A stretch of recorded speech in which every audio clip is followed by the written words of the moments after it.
Supreme court की दुष्पूर्ण न्याय व्यवस्था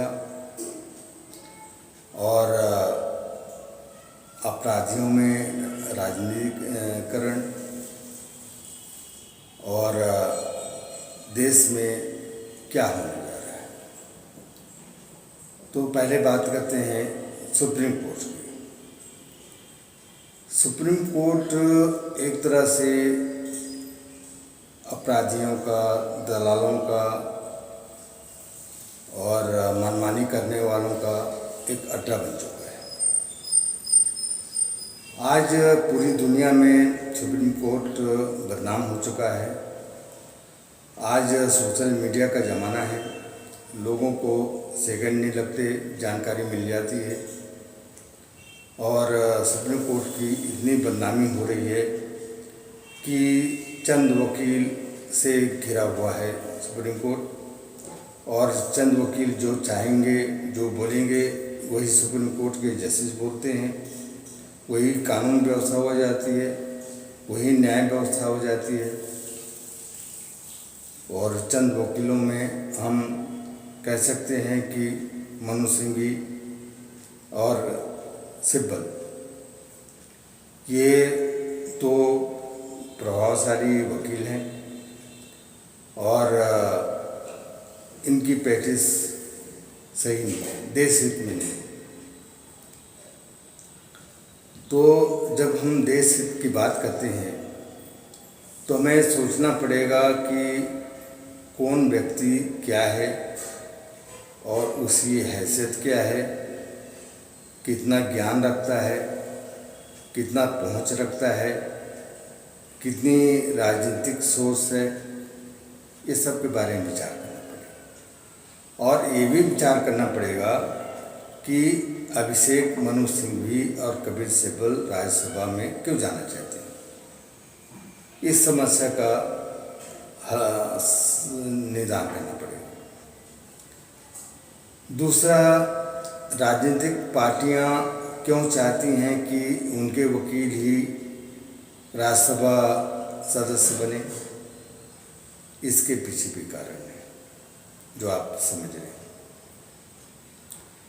तो ये दोनों वकील राज्यसभा के मेंबर बनना चाहते हैं।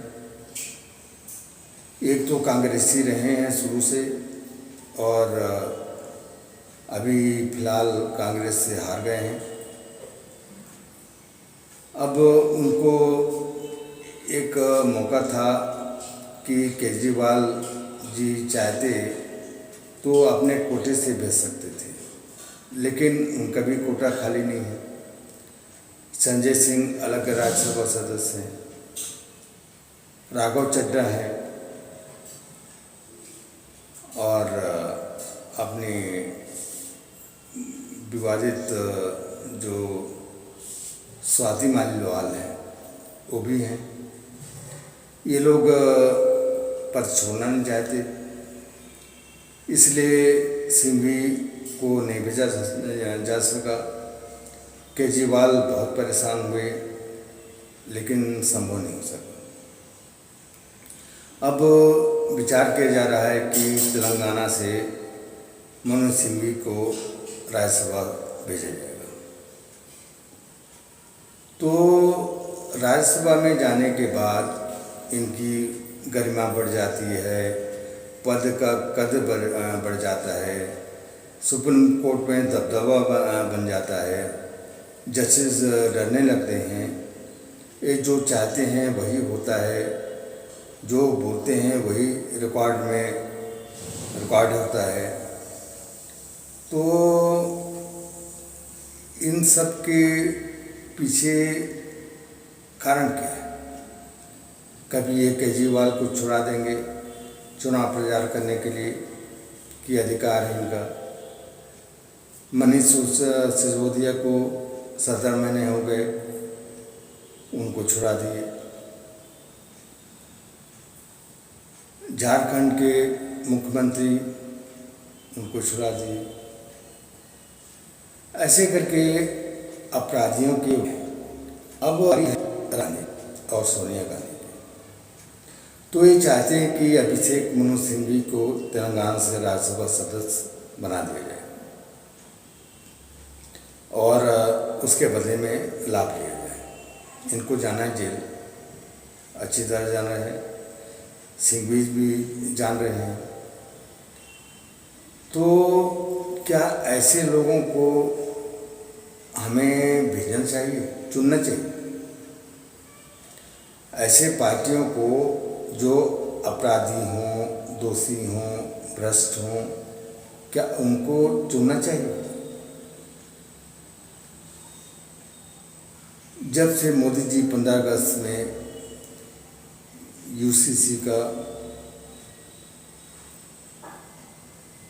एक बार फिर से पुनरावृत्ति कर दिए हैं, तब से विपक्षियों की नींद हराम हो चुकी है, बेचैन हो गए हैं और वो चाहते हैं कि किसी भी तरह से मोदी जी को गिराया जाए। इस सब के कारण मोदी जी वो चाहते नहीं है कि देश आगे बढ़े, देश की आर्थिक व्यवस्था अच्छी हो, विदेशों में नाम हो, विश्व में शांति हो, देश में शांति हो। ये नहीं चाहते। ये चाहते हैं कि हमको कुर्सी मिल जाए, प्रधानमंत्री बन जाए और देश गर्व में जरूर है। ये देश की कभी भी अच्छा ही नहीं चाहते और इन अच्छा नहीं चाहने वालों में अब नाम आ गया सोशल मीडिया में। पहला तो है पश्चिम बंगाल की ममता बनर्जी। ममता बनर्जी देश विरोधी, राहुल गांधी विरोधी, अखिलेश यादव जातिवाद देश विरोधी, केजरीवाल देश विरोधी। अब नया नाम जुड़ गया है जया बच्चन। इन लोगों ने संसद को हंगामा का अड्डा बना दिया है। संसद में क्या मर्यादा होनी चाहिए और क्या चाहिए मालूम है, लेकिन जानबूझ के अभद्र व्यवहार करते हैं और झगड़ा लड़ाई का केंद्र हो गया है। जया बच्चन 2 बार नाराज हो चुकी हैं। पहला तो उनका नाम पुकारा गया जया अमिताभ बच्चन, उसमें भड़क गई कि हम अमिताभ बच्चन का नाम लेने की क्या ज़रूरत है। दिया सभापति कि आप उन ठीक, इसमें भी बवाल हुआ। तो ये अपने आप को कलाकार बताते हैं, लेकिन कलाकारी का मंच संसद नहीं है। झगड़ा करने का जगह, अड्डा नहीं है संसद।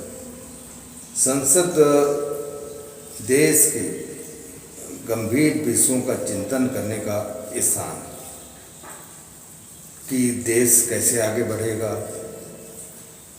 देश में क्या होना चाहिए और क्या नहीं होना चाहिए, कौन सा बिल लाना चाहिए, कौन सा नहीं लाना चाहिए।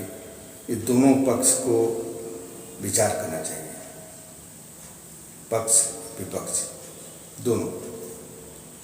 ऐसा ना हो कि सरकार कोई भी बिल पास करती है उसमें हंगामा खड़ा करना, कोई बात करे उसमें हंगामा खड़ा करना, विरोध करना, वॉकआउट करना, ये अच्छी बात नहीं है। आज संसद और सुप्रीम कोर्ट ये अड्डा बन चुके हैं। एक झगड़ा लड़ाई का संसद और दूसरा बिल का सुप्रीम कोर्ट। बहुत चल रहा है बिल और अब बंद होना चाहिए। बहुत मनमानी हो गई, अंकुश लगना चाहिए। इन्हीं सब बातों को देखते हुए मोदी जी ने यूनिफॉर्म सिविल कोड का डिक्लेरेशन कल किया 15 अगस्त को, और उन्होंने साफ कह दिया कि अपराधी बख्शे नहीं जाएंगे, दोषी छोड़े नहीं जाएंगे, सबको सजा। तब से जितने भी अपराधी हैं राजनीति पार्टी में, वो सब की बेचैनी बढ़ गई है, पेट में दर्द होना शुरू हो गया है और उसका इलाज चाहते हैं। और इलाज एक ही है कि मोदी जी को हटाना, देश की आर्थिक स्थिति को खराब करना, विदेशों से संबंध स्थापित करना, जांच रोज का साथ देना, ये सब चल रहा है। अब मोदी जी कैसे निपटेंगे और निपट रहे हैं, लेकिन धीरे धीरे, ताकि सांप भी मर जाए डंडा भी न टूटे। तो वो ठीक नीति है, चल रहे हैं और चलेंगे। विश्वास है कि ये सब में सुधार होगा और सिस्टम अभी जो पुराना चल रहा है वो भी बदलेगा और बदल रहा है और भी भविष्य में बदलने की संभावना है और बहुत जल्द बदलेगा। हमें इंतज़ार करना चाहिए। मोदी जी के ऊपर सारा भार सौंपना ठीक नहीं है। हमारा भी कर्तव्य बनता है कि हम अच्छे व्यक्तियों को, ईमानदार व्यक्तियों को संसद तक भेजें, चुनें और वो हमारी बात को संसद में मर्यादापूर्वक रखें। हमारी समस्याओं को, हमारी उपलब्धियों को ईमानदारी से वो सामने रखें ताकि जनता देख सके। आज जनता टीवी देख रही है, संसद की कार्रवाई देख रही है, सुप्रीम कोर्ट की कार्रवाई देख रही है, जनता सब कुछ जानती है आज। अब आम जनता यानी हमको सजग और सतर्क रहने की ज़रूरत है और ऐसे व्यक्तियों को, अरे गहरे को संसद तक नहीं पहुंचाना है।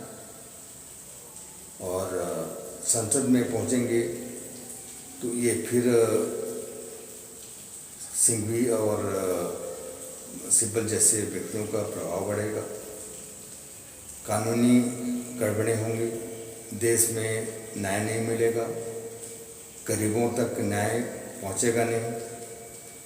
तो ऐसी स्थिति में मेरा एक ही मतलब है आज वीडियो बनाने का कि हम सबको इकट्ठा होके, चाहे हिंदू हों चाहे मुसलमान, हम सबको इकट्ठा होके और देश हित में ऐसे प्रतिनिधि चुनना है जो ईमानदार हो और हमारी बात को सच्चाई पर रख सके और सदन में उसका व्यवहार अच्छा होना चाहिए, मैंने व्यक्ति अच्छा होना चाहिए। ऐसा नहीं कि अपराधी प्रवृत्ति के व्यक्ति को भेज दिए और वो कुछ भी कर रहा है। तो इस संबंध में आप कमेंट करेंगे, बताएंगे, जो भी कमियां हैं उसको देश के सामने रखा जाएगा। कमेंट करें। धन्यवाद।